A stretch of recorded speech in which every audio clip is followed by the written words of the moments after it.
날마다 주님과 동행하는 삶을 살아가게 하사 사나 죽으나 먹으나 마시나 하나님의 영광을 위한 삶이 되게 하시고, 우리로 하여금 살아서도 천국, 죽어서도 천국의 삶을 지향하게 하여 주시옵소서. 절망을 소망으로, 죽음을 부활로 바꾸신 전능하신 하나님, 이 시간도 절대적인 주님의 권세 앞에 부끄러운 마음으로 엎드려 경배합니다. 이 시간 우리에게 은혜를 허락하여 주시옵소서. 능력을 베풀어 주시옵소서. 온유한 심령을 허락하여 주시옵소서. 성령님에 의하여 길들여진 마음이 되게 하여 주시옵소서. 우리의 심령 상태로 삼아 주시옵소서. 이 시간도 주일 밤 예배에 많은 사랑하는 모든 성도들에게 하나님의 전적인 축복과 은총과 은혜가 임할 줄 믿습니다. 성령님 역사하여 주시옵소서. 예수님 이름으로 기도합니다. 아멘.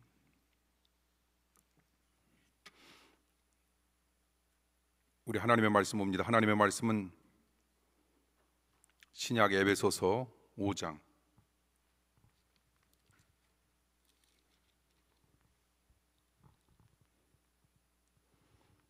에베소서 5장 15절에서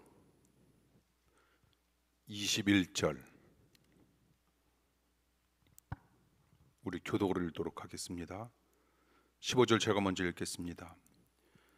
그런즉 너희가 어떻게 행할 것을 자세히 주의하여 지혜 없는 자 같이 말고 오직 지혜 있는 자 같이 하여 세월을 아끼라. 때가 악하니라. 그러므로 어리석은 자가 되지 말고 오직 주의 뜻이 무엇인가 이해하라.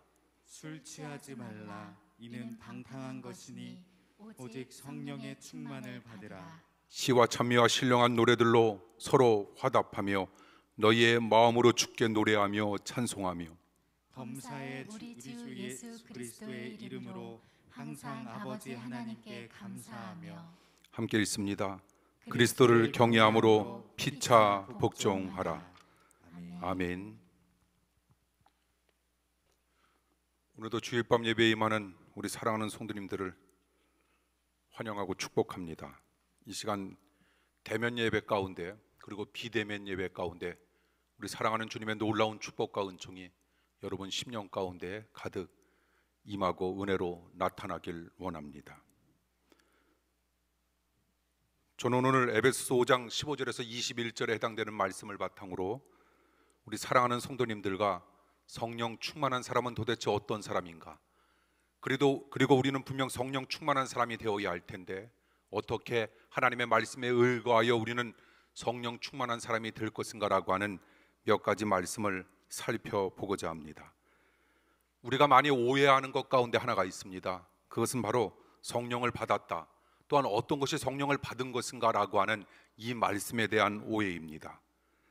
사실 성령을 받았다라고 하는 건 성령의 능력을 휘두른다라고 하는 그 의미를 뛰어넘어 내 생각과 내 말과 내 시간과 내 물질의 사용, 이 모든 삶의 모든 것이 성령님의 지배하에 들어가 주님에 의하여 길들여진 삶을 가리켜 우리는 성령을 받았다, 이렇게 표현할 수 있는 겁니다.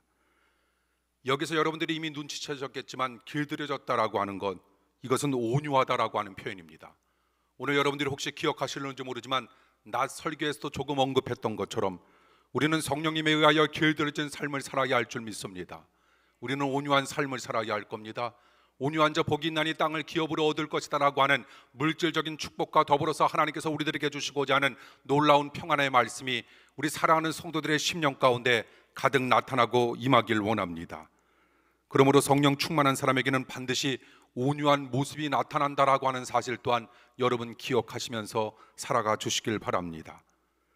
오늘 본문 18절에서 성령 충만을 받으라, 현재 명령으로 말했다라고 하는 건 날마다 매일 매순간 성령 충만을 받아야 한다라고 하는 그런 뜻으로 우리는 해석하고 이해해야 합니다.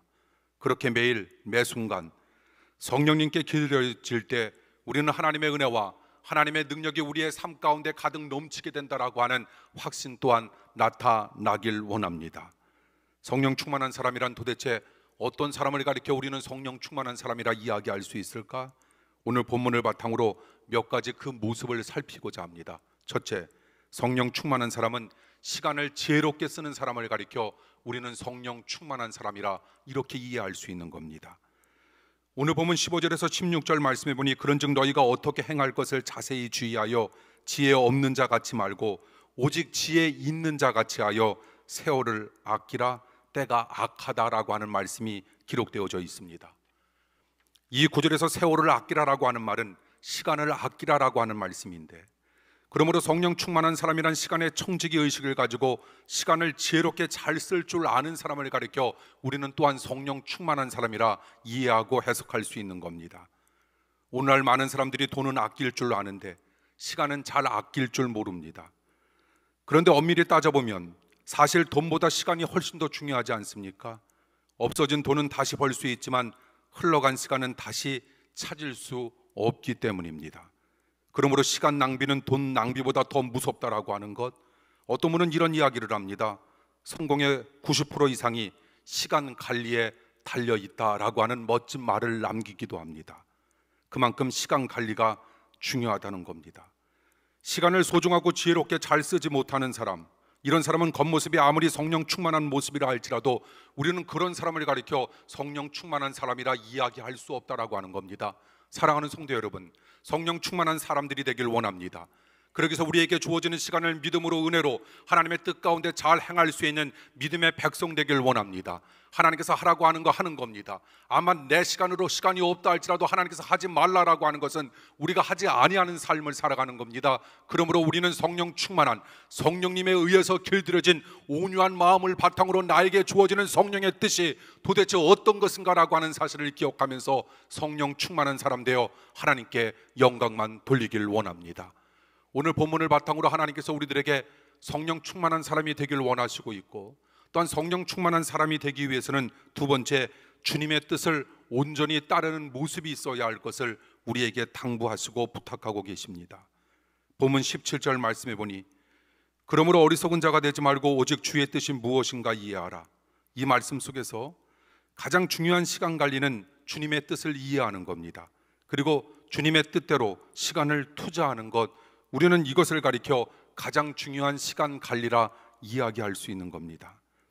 인생에서 시간을 많이 들여 노력하는 것보다 주의 뜻대로 방향을 바로잡아 우리가 살아간다라고 하는 사실 자체가 더더욱 중요함을 우리에게 일깨워주는 말씀인데, 그러면 무엇이 주님의 뜻일까? 가끔 보면 성령님이 지시하셨다라고 하면서 이상하게 주의 뜻을 해석하는 사람들도 간혹 있는데, 그것을 성령 충만한 사람, 그런 모습으로 우리가 오해해서는 안 된다는 겁니다. 어느 날 선교를 작정한 영성이 깊은 한 사람이 어느 나라로 선교를 가야 할지 고민하는데 마침 시내에 나갔다가 필리핀 대사관 앞에서 차가 막혀 1시간 이상을 그곳에서 지체하는 겁니다. 그때 그분이 생각합니다. 이것은 내가 필리핀으로 선교를 가라는 하나님의 뜻이구나. 필리핀으로 선교를 떠났다가 고생했다고 합니다. 이것은 성령 충만한 모습이 아니라, 신령한 모습이 아니라, 영적으로 하나님의 뜻을 파악한 그런 뜻도 아니고 모습도 아니고, 이건 영적으로 이야기하자면 참으로 유치한 모습입니다.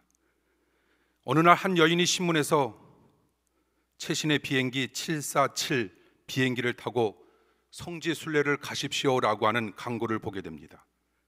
그녀는 가고 싶었지만 입시생 자녀를 두고 떠난다라고 하는 것, 이것이 하나님의 뜻인가 아닌가 확신이 서지 않았습니다. 그 문제를 위해 늦게까지 기도하다가 다음날 아침 눈을 딱 떴는데 디지털 시계가 7시 47분을 가리키고 있었습니다. 그 숫자를 보면서 이건 하나님의 뜻, 747 비행기를 타고 성지 순례를 가라라고 하는 하나님의 뜻으로 받아들여 성지 순례를 갔다가 역시 고생했다고 합니다.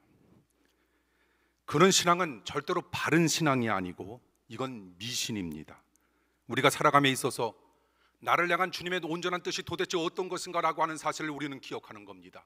그 뜻이 때로는 넓은 문과 넓은 길로 우리들에게 제시되었을 때 넓다라고 해서 좋다라고 해서 무조건 그 뜻을 따라서는 안 된다라고 하는 겁니다. 비록 좁은 문이고 좁은 길이라 할지라도 역시 그것이 좋은 하나님의 뜻이라고 판단되었을 때는 우리는 하나님의 뜻을 온전히 이해하며 하나님의 뜻대로 살아갈 수 있는 믿음의 사람들이 되어야 한다라고 하는 겁니다.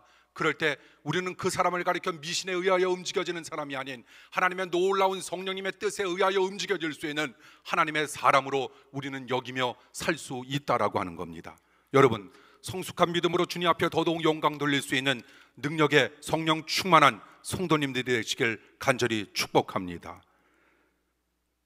요새 미신적인 신앙은 많이 없어졌지만 아직도 하나님의 뜻을 자기 멋대로 파는 사람들이 가끔 있는데, 하나님의 뜻은 내가 팔아서 영성이 있는 것처럼 보이라고 주어진 것이 아니라 그 뜻대로 온전히 우리가 행하며 실천하며 살라 하나님의 놀라운 뜻이 우리들에게 주어졌다라고 하는 사실 또한 우리는 명심하면서 신앙생활에 임해야 한다는 겁니다. 그렇다면 사랑하는 성도 여러분, 하나님의 뜻은 도대체 우리가 그렇다면 어떻게 알 수 있습니까? 나를 향한 하나님의 놀라운 뜻은 도대체 어떤 것입니까? 우리가 마음을 열면 하나님의 뜻을 안다라고 하는 건 그다지 어렵지 않게 우리에게 나타날 수 있는데, 하나님의 뜻을 아는 가장 기초적인 틀이 되는 하나님의 말씀이 존재하고 있지 않습니까? 그 말씀은 여러분들이 이미 눈치채셨던 것처럼 마태복음 6장 33절, 너희는 먼저 하나님의 나라와 하나님의 의를 구하라라고 하는 말씀. 그 말씀과 더불어서 누가복음 13장 24절의 말씀의 뜻으로 좁은 문으로 들어가기를 힘쓰라라고 하는 말씀, 이 두 가지의 커다란 틀의 말씀을 바탕으로 나를 향한 하나님의 놀라운 뜻이 도대체 어떤 것인가라고 하는 사실을 기억하면서 우리는 먼저 하나님의 나라와 하나님의 의를 구할 수 있는 믿음의 백성 되길 간절히 축원합니다. 우리는 여러분 이것이 쉬운 것 같지만 우리는 대개 누구의 나라를 구할까? 우리는 나의 나라를 구하기를 원하고 있다라고 하는 겁니다. 나의 나라를 구하는 거 아닙니다. 내 마음대로 사는 거 아니다라고 하는 뜻입니다. 하나님의 나라를 구해야 합니다. 나를 향한 하나님의 놀라운 뜻이 도대체 어떤 것인가라고 하는 사실을 우리들이 기억할 수만 있다면, 그래서 그 명령 앞에 우리가 순종하는 멋진 삶을 살아갈 수만 있다면, 더불어서 너희들이 구하고자 했던 모든 것들을 덤으로 허락해 주신다라고 하는 축복의 약속의 말씀이 우리 사랑하는 성도님들의 삶 가운데 실생활의 모습 속에서 그대로 표현되고 나타나길 원합니다. 하나님께서 넘치도록 하나님의 나라와 하나님의 의를 구하며 나를 향한 하나님의 놀라운 뜻이 도대체 어떤 것인가라고 하는 사실을 깨달아 하나님의 나라를 구하고자 하는 하나님의 놀라운 백성들에게 마음껏 펼쳐 주시리라 믿습니다. 좁은 문으로 들어가기를 힘쓰라라고 하는 말씀, 좁은 문 안에서만 살라라고 하는 그런 말이 아닙니다.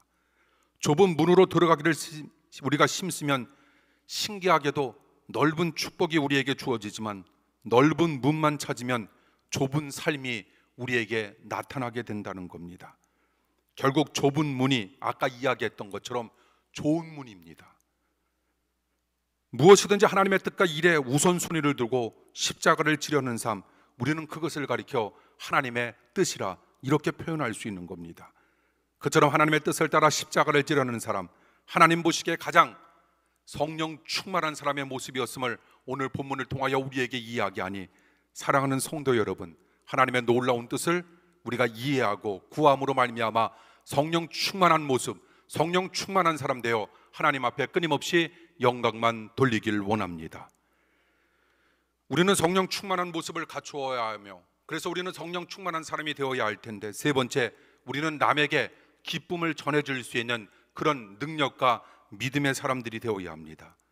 오늘 보면 19절 말씀해 보십시오. 시와 찬미와 신령한 노래로 서로 화답하며 너희 마음으로 주께 노래하며 찬송하라라고 하는 말씀이 있습니다.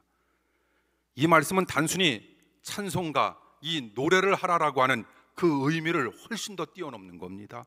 찬송을 할 때 우리는 마음을 다해 우리 하나님을 경배하고 자랑하고 칭찬하며 자랑하고 바라다보며 두려워하자라고 하는 그 모든 것들을 가리켜 우리는 찬양, 찬송이라 이렇게 표현을 할 수 있는 겁니다. 특히 이 말씀에서 아주 중요한 포인트가 있습니다. 서로 화답하며, 이게 아주 중요한 포인트의 말씀인데, 이것은 찬송을 통해 서로 기쁨을 전해주라라고 하는 말입니다. 우리가 실망한 이웃에게 격려의 말을 해주고 긍정적인 말과 희망의 말을 해준다라고 하는 것, 이것이 바로 일종의 찬양이라는 겁니다. 그처럼 남을 기쁘게 하는 말을 많이 하고 좋은 안색을 많이 해서 분위기를 밝게 만들어주는 것, 이건 역시도 축복을 많이 받고 행복을 많이 얻을 수 있는 놀라운 비결이었음을 우리에게 일러 주고 있다라고 하는 겁니다. 여러분, 마스크를 쓰고 있지만 한번 좋은 안색으로 저에게 웃어 주십시오. 예, 훨씬 더 좋습니다. 우리가 서로 좋은 안색으로 어느 곳에 있든지 누구를 만나든지 좋은 안색으로, 그래서 힘들고 어려움이 다가왔을 때 나의 얼굴을 바라다보면서 다른 사람들이 새로운 힘을 얻을 수 있다면 그것은 성령 충만한 모습의 하나의 일종의 표시였음을 우리에게 일러주고 있다라고 하는 겁니다. 좋은 안색과 긍정적인 말로, 그리고 하나님의 사랑에 섞인 놀라운 말로 힘을 잃은 많은 사람들에게 새로운 힘을 공급해 줄 수 있는 능력의 백성 되길 간절히 축원합니다. 하나님께서 그런 여러분들과 날마다 함께 하시며 여러분들에게 상상할 수도 없는 엄청난 행복과 축복을 끊임없이 허락해 주실 줄 믿습니다. 어느 날 아이젠하워 장군이 장병들 앞에서 연설하고 강단을 내려오다가 그만 빗물에 미끄러져 진흙탕에 넘어졌습니다. 참모들이 주변 청소를 하지 않은 것에 대한 무서운 질책이 있을 줄 알고 불안에 떨고 있을 때, 그때 그 장군이 아무렇지도 않다는 듯이 다시 강단으로 올라가 이렇게 말합니다. 여러분, 재미있었습니까? 재미있다면 제가 다시 한번 더 넘어질까요? 그 이야기를 듣고 그곳 분위기가 밝아졌고 군의 사기도 무척이나 높아졌다고 합니다. 성공한 사람이 되어야 합니다. 예수 그리스도 안에서 우리는 반드시 성공한 사람이 되어야 합니다. 예수 그리스도 안에서 우리가 성공한 사람이 되기 위해서는 먼저 입술부터, 우리의 말부터 성공해야 합니다. 남을 기쁘게 해주고 남을 편안하게 해주어야 합니다. 살면서 누구나 숱한 고난을 만날 겁니다. 그러므로 우리는 서로 힘써 끊임없이 격려해 주어야 합니다. 목사는 성도를, 성도는 목사를, 성도는 성도끼리, 아내는 남편에게, 남편은 아내에게, 자녀는 부모에게, 부모는 자녀에게 서로 우리는 끊임없이 위로하고 격려해 주어야 합니다. 그리고 서로를 위한 좋은 안색과 말로, 그리고 찬송하는 마음으로 화답하는 성령 충만한 사람들이 끊임없이 많아지게 될 때 그 공동체는 은혜가 넘치는 멋진 공동체가 반드시 되리라 믿습니다. 성령 충만한 사람은 어떤 사람일까? 성령 충만한 사람, 네 번째, 범사에 감사하는 모습을 갖춘 사람을 가리켜 우리는 성령 충만이라 이야기합니다. 여러분, 성령이라고 하는 것, 성령을 받았다라고 하는 것, 성령 충만하다라고 하는 것과 이 감사라고 하는 것이 언뜻 보기에는 어울리지 않을 것 같은데 너무나도 어울리는 겁니다. 감사는 어느 것과도 다 어울린다라고 하는 겁니다. 그러니 사도 바울 선생님께서 하나님의 뜻은 어느 곳에 있는가? 항상 기뻐하는 것, 쉬지 말고 기도하는 것, 그리고 범사에 감사하는 것. 상황이 나에게 유리할 때만 내가 하나님 앞에 감사하는 삶을 살아가는 것이 아니라 나는 나의 상황이 어떻든지 간에 날마다 감사하는 삶을 살아가는 것을 가리켜 우리는 범사에 감사, 쉬지 않고 감사, 우리는 항상 감사라 이야기할 터인데, 이것이 바로 우리를 향한 하나님의 놀라운 뜻, 이처럼 하나님의 뜻대로 성령님에 의하여 길들여진 멋진 삶을 살고자 하는 감사의 사람들을 통하여 성령님은 역사하실 것이고 끊임없는 능력을 우리들에게 베풀어 주신다는 겁니다. 20절 말씀해 보니 범사에 우리 주 예수 그리스도의 이름으로 항상 아버지 하나님께 감사하라라고 한 말씀이 있습니다. 가장 뚜렷한 특징 가운데 하나, 범사에 감사하는 것. 물론 사람인지라 힘든 일을 당하면 잠깐 동안은 불평과 원망도 나오고 그리고 섭섭한 생각도 들지만 그 일이 지나고 나면 몇 시간도 되지 않아 불평했던 것을 우리는 금방 후회하고 금방 감사거리를 발견하는 사람, 이 사람이 어떤 사람일까? 이 사람이 바로 그 누구보다도 성령 충만한 사람이었음을 우리에게 일러 주고 있는 겁니다. 감사의 축복은 이루 다 말할 수 없습니다. 감사는 모든 관계를 견고하게 만들고 감사는 모든 것을 아름답게 보게 만듭니다. 우리가 계속 감사하면 사고와 가치관이 긍정적으로 변하며 믿음과 소망과 사랑도 감사로 말미암아 커질 수밖에 없음을 성경은 우리에게 끊임없이 일러줍니다. 그래서 감사는 최고의 영적 화장품, 감사하면 얼굴이 예뻐집니다. 아멘 하십시오. 다시 합니다. 감사하면 얼굴이 예뻐집니다. 어떤 화장품보다 좋은 것이 감사. 감사는 최고의 영적 자본. 감사하면 우리가 성공할 수 있다는 겁니다.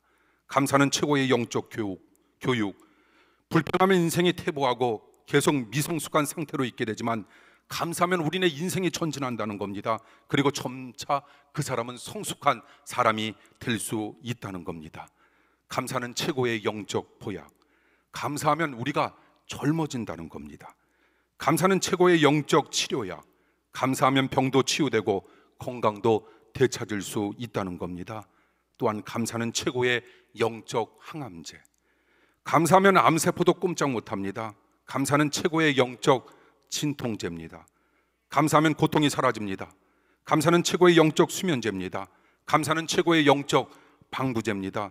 감사하면 영혼이 부패되는 것을 막을 수 있습니다. 범사에 감사하면 마귀와 두려움이 틈을 탈 수 없다는 겁니다. 그러므로 이 세상에서 진짜 부자가 있습니다. 그 사람은 다른 사람이 아니라 범사에 감사하는 사람을 가리켜 우리는 진짜 하나님께서 원하시는 부자라 이렇게 말할 수 있는 겁니다. 재벌이라도 불평하며 살면 그는 영적인 가난뱅이가 되지만 가난해도 감사하면 그는 진짜 영적 재벌이 되는 겁니다. 그런 의미 속에서 가장 축복받은 사람은 범사에 감사하는 사람. 불평하면 받은 것도 점차 사라지지만 감사하면 점차 받은 것보다 더 많아진다라고 하는 사실, 이 사실을 우리는 기억하는 겁니다. 어려운 일이 생기면 그때 가장 먼저 우리가 찾아야 할 것이 있습니다. 그것은 하나님 앞에 우리가 감사 기도를 드리는 겁니다. 하나님은 어려울 때 감사하는 모습을 제일로 보고 싶어 하신다는 사실 또한 기억하는 겁니다. 사랑하는 성도 여러분, 하나님께서 무엇을 가장 보고 싶어 하신다고요? 우리가 감사하는 모습, 감사하는 기도의 모습을 가장 보고 싶어 하신다라고 하는 사실을 여러분 기억하십시오. 섭섭하고 속상한 일이 있다 할지라도 그것이 불평과 불만으로 연출되는 삶이 아닌 그것이 오히려 감사로 표현되는 멋진 인생이 되길 원합니다. 하나님께서는 넘치도록 여러분들의 마음을 위로해 주실 것이고 세상이 줄 수 없는 놀라운 평안과 평강과 화평과 평화가 여러분 인생 속에 끊임없이 나타나게 되리라 믿습니다. 우리는 그런 모습으로 그런 은혜로 날마다 살아가야 한다는 겁니다. 아무리 어려워도 성도는 감사할 조건이 정말 충분하지 않습니까? 제가 요즘 계속 이 설교를 하고 있는데 우리에게 아무리 어려움이 다가온다 할지라도 하나님께서 살아계시다라고 하는 그 한 가지만으로도 우리는 살아가야 할 이유가 충분하고 우리는 감사해야 할, 기뻐해야 할 이유가 충분하다라고 하는 겁니다. 주님께서 단지 죽으셨다가 살으셨다라고 하는 이 부활만으로도 우리에게 허락해 주셨던 이 영광의 구원의 기쁨을 우리는 끊임없이 간직하면서 날마다 범사에 감사하며 살아가길 원합니다. 왜냐하면 이미 구원받은 존재이기 때문입니다. 사실 구원에는 거의 모든 축복이 다 담겨 있습니다. 그러므로 최악으로 어려워도 그런 때일수록 우리는 어떤 삶을 살아야 할까? 우리는 더욱 범사에 감사하는 삶을 살아가는 겁니다. 아무리 어려운 문제가 있어도 감사는 그 시점부터 그 문제를 해결하는 방향으로 흘러 넘치게 할 겁니다. 성경은 최악으로 어려운 환경 속에서 감사함으로 승리한 사람들의 이야기로 가득 차 있다라고 하는 겁니다. 그래서 우리가 성경을 읽는 겁니다. 성경을 읽으면 나도 모르는 사이에 내가 감사 체질로 바뀌게 된다라고 하는 겁니다. 성경은 제가 이야기하지 않았습니까? 모델이라고 하는 뜻과 같다고. 감사의 삶을 모델로 삼았던 사람들의 이야기, 아브라함, 이삭, 야곱, 요셉, 모세, 다니엘, 다윗, 다 그런 이야기로 가득 찬 책, 이 모델과도 같은 하나님의 말씀. 미리 모델이 그 옷을 입어보지 않았습니까? 미리 하나님의 모델의 사람들이 감사의 삶을 삶으로 말미암아 하나님께서 주시고자 하는 넘치는 축복을 받은 것을 우리는 보지 않았습니까? 우리도 그대로 살아가길 원합니다. 그대로 그 삶을 이어가길 원합니다. 넘치는 축복이 여러분 삶 가운데 끊임없이 나타날 줄 믿습니다. 그러므로 하나님은 감사하는 신앙을 무엇보다 기뻐하시는데 우리가 자녀를 기를 때 언제 가장 기쁠까? 자녀가 감사한 마음을 가질 때 가장 기쁘지 않습니까?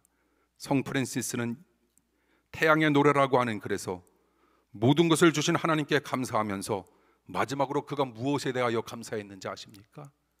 그는 마지막으로 죽음을 주신 것에도 감사하다라고 하는 그런 글귀가 있습니다.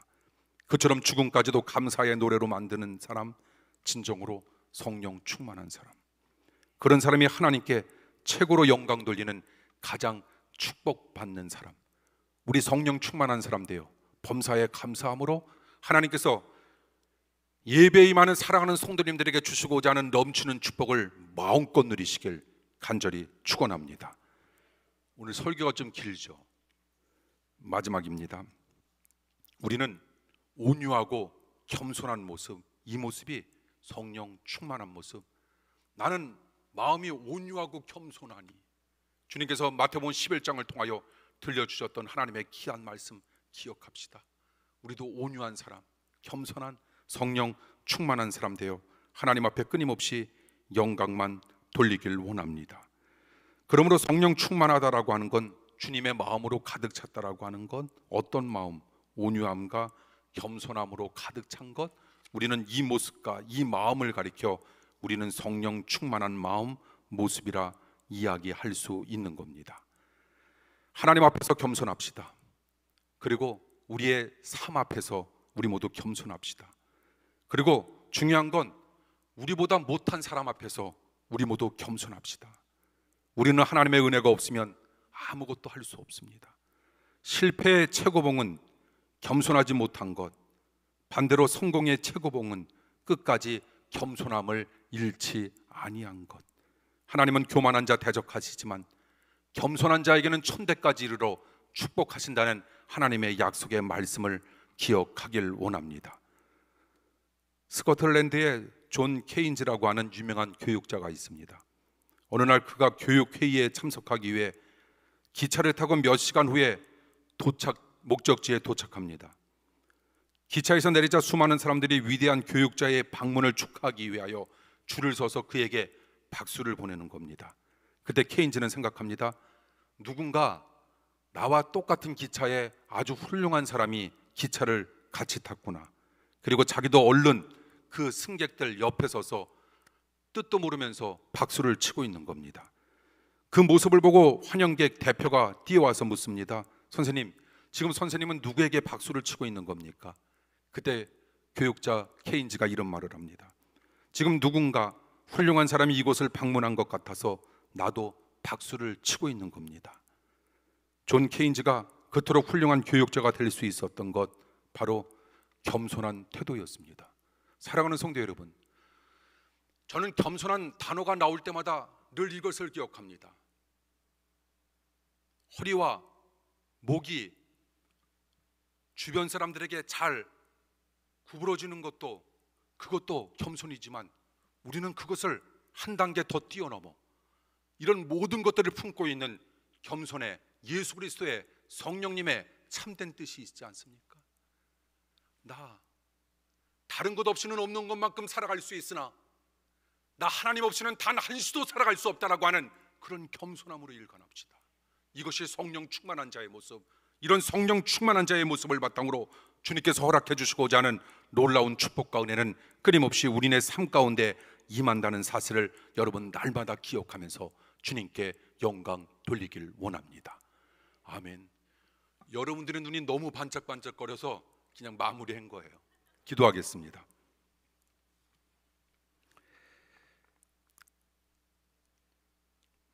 신앙 자랑하지 말게 하시고 나 영성 있다 자랑하지 말게 하소서. 그것은 영혼의 치명적인 암이며 성령 충만과 진정한 축복을 가장 방해한다는 사실 또한 기억하게 하여 주시옵소서. 정말 필요한 것이 무엇인가를 기억하게 하사 일상생활 속에서 묵묵히 충성하게 하시고 묵묵히 헌신하며 성령의 열매를 맺는 멋진 삶을 살아가게 하여 주시옵소서. 오늘 말씀이 우리의 심령 가운데 임하길 원합니다. 성령 충만한 모습으로 성령 충만한 사람 되어 주님께 영광 돌리게 하시고 사랑하는 이웃들에게 유익을 길칠 수 있는 멋진 삶이 되게 하여 주시옵소서. 예수님 이름으로 간절히 기도하옵나이다. 아멘. 강고 말씀드립니다. 대면 예배, 비대면 예배 임하는 사랑하는 성도 여러분, 주변에 계신 분들과 우리 눈으로 아주 반갑게 인사하죠. 오늘 예배에 임해 주신 우리 사랑하는 성도 여러분, 감사합니다. 고맙습니다. 다음 주에도 이제 더 강고가 나가겠지만 3일 뒤 수요일부터가 아니라 그 다음 주 수요일 예배부터 7시에 이 자리에서 5층에서 수요 예배도 우리가 다시 드리게 된다라고 하는 사실 여러분 기억하십시오. 그래서 많지 않은 성도님이 참석한다 할지라도 역시 그것도 실시간 영상 예배로 사랑하는 성도님들에게 나가니까 우리가 임한 곳에서 또 수요일도 우리가 또 예배로 지키면서 한 주간이 때때로 너무 길지 않습니까? 그 중간에 예배가 있는 깊은 뜻을 깨달아 예배 속에서 우리에게 들려주시고 말씀해 주시는 주님의 음성 받들어 여러분 나가신다면 코로나19로 인한 어려운 현실 속에서도 여러분들이 반드시 승리할 수 있는 그 믿음의 귀한 분들이 될 수 있으리라 믿습니다. 나머지 여러분 광고는 아까 낮에 했던 거 여러분 기억해 주시면 감사하겠고요. 질병으로 어려움 가운데 있는 우리 사랑하는 성도님들을 위해 기도해 주시길 바라고요. 그리고 수요일과 금요일 수요 예배가 재개되더라도 수요일 3분 동영상은 금요일과 더불어서 계속적으로 우리 속장의 선교회장님들을 통해서 여러분들이 받아 보실 수 있도록 하겠습니다. 우리 오늘 낮에 우리 신미봉 권사님과 박재경 권사님, 우리 아들 우리 박찬호 장로교이기 때문에 전도사 그 위에서 수련목, 감리기로 따지면 수련목을 준비하시는 분들을 강도사라고 하는데 우리 박찬호 강도사님과 그리고 우리 사모님이 되실 우리 이은지 우리 선생님이 먼저 인사하기 전에 또 특성으로 주님 앞에 먼저 영광 돌리고 우리 함께 부모님과 우리 앞에 서서 인사하는 시간 갖도록 하겠습니다. 우리 박찬호 강도사님은 제가 오니까 고등학교 1학년 우리 학생이었는데 고등학교 1학년인데 의젓하기가 얼마나 의젓하고 그래서 일반 대학교 우리 연세대학교 음악학과를 이렇게 졸업했는데 좀 마음속에 저 친구는 신학을 해도 목회를 해도 잘하겠다, 음악 목회를 해도 그런 생각이 늘 마음속에 있었어요. 그래서 우리 교회 찬양제가 참 유명했었는데 합정교회 찬양제의 어떤 부흥기를 이루었던 거기에 주역이 아닐까라고 하는 생각을 해보고요. 그리고 다른 데 나가서 사역하기 4, 5년 전까지만 해더라도 청년들과 함께 더불어 청년 찬양단을 이끌어 주었던 리더였습니다. 이제 강도사가 되고 결혼하셔서 또한 훌륭한 목사님 되셔서 많은 영혼들에게 하나님의 귀한 말씀 우리 선포해 줄 수 있는 능력의 목자가 반드시 되리라 믿습니다. 찬양 곡목은 뭐예요? 네, 은혜라는 곡. 은혜. 예. 그리고 우리 사모님이 피아노, 키보드 이렇게 전공하신 분이래. 우리 박수로 맞이합니다.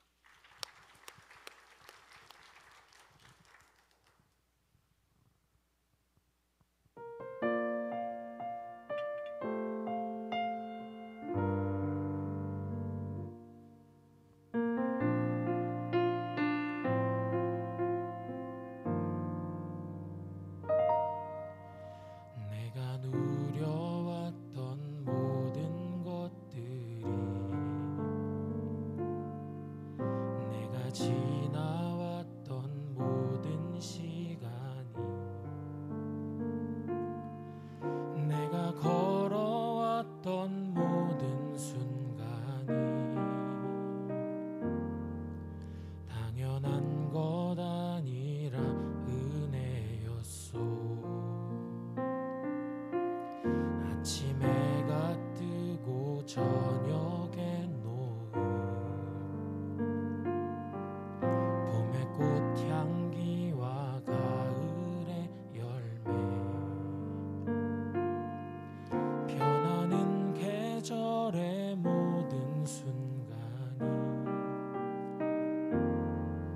당연한 것 아니라 은혜였소. 모든 것이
쉬며 살며 꿈을 꾸는 삶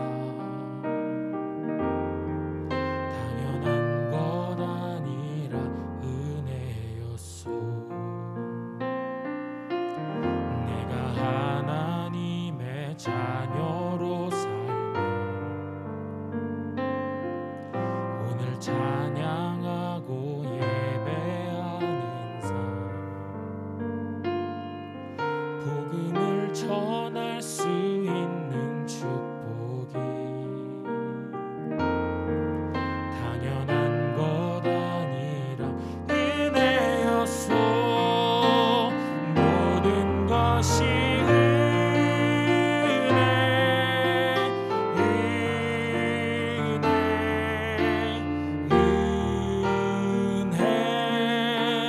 한없는 은혜.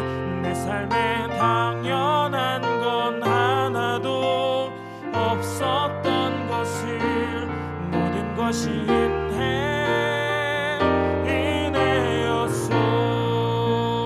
모든 것이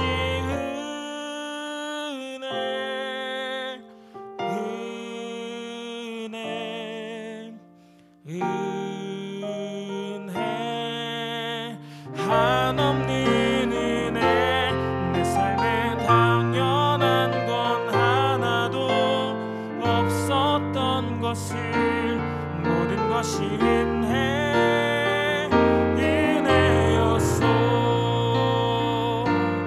모든 것이 은혜였소.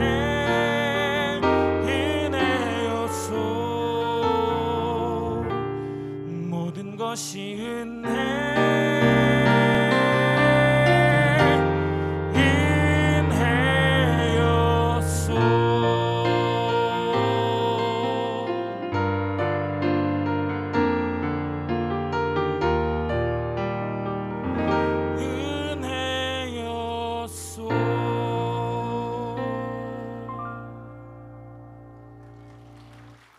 예, 감사합니다. 신미봉 원사님하고 박정희 원사님도 잠깐 서주시겠어요? 예. 너무 찬양이 더 늘었네. 내가 남 찬양 평가할 정도는 아니지만 아주 묵직하게 그냥 깔아앉으면서 정말 하나님의 놀라운 은혜가 우리의 심령 가운데 정말 파고드는 것 같았습니다. 우리 먼저 우리 은혜라고 하는 찬양으로 하나님 앞에 영광 돌린 우리 사랑하는 박찬호 강도사님과 우리 사모님에게 큰 박수 부탁드립니다.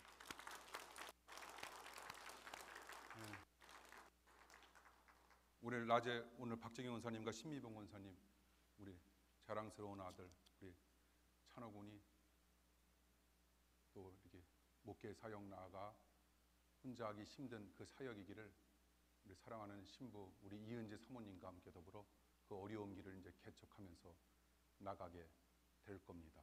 4월 17일 토요일 오후 1시 한국기독교연합회관 3층 아가페홀 대절버스 준비하셨는데요. 롯데마트 맞은편에서 10시 25분까지 여러분들이 타주셔야 한다고. 그리고 그날 결혼식이 이게 하도 없어서 여러분들이 안전하게 식사하시는데 큰 도움이 될 수 있을 것 같습니다. 시간이 허락되시는 분들은 가셔서 축복해 주시고요. 시간이 안 되시는 분들은 여러분들이 알아서 하셔야지. 예, 우리 사모님, 예, 예. 축하합니다. 예, 이거를 다시 모아서 사모님. 예, 괜찮죠? 예. 우리 박정영 권사님이 오늘 정말 가장 환한 모습으로 며느리를 맞이하는 것 같습니다. 제가 우리 신랑 신부 위해서 축복 기도하고 마지막으로 전체 축복 기도하고 오늘 예배 마치도록 하겠습니다. 하나님, 신부 이은지 사모님을 축복합니다. 신랑 박찬호 강도사님을 축복하여 주시옵소서. 이제 부모님을 떠나 서로 연합하여 하나가 되어 한 마음으로 하나님만 바라다 보기를 원하며 주 뜻대로 은혜 가운데 살아가기를 힘쓰고 애쓰는 사랑하는 두 분을 마음껏 축복하여 주시옵소서. 믿음과 은혜로 사랑하는 강도사님과 사모님을 키운 양가 부모님을 축복하여 주옵시고, 지금까지도 그래 오셨듯 앞으로도 끊임없이 사랑하는 자녀들을 위하여 기도할 터인데 그 부모님들의 기도가 응답되어지게 하여 주시옵소서.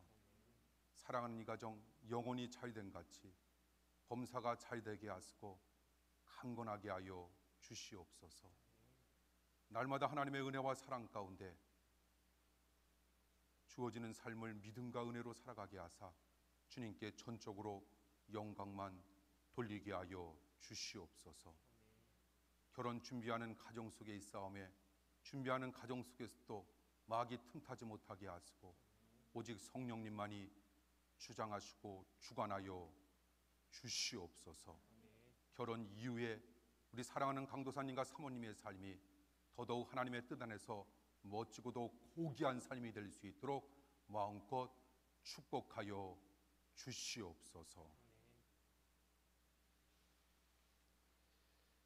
지금은 하나님 사랑과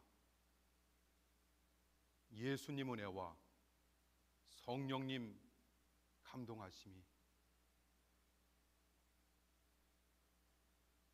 오늘 예배에 임한 사랑하는 모든 성도들과 영원히 함께하여 주옵시길 간절히 축원하옵나이다. 아멘.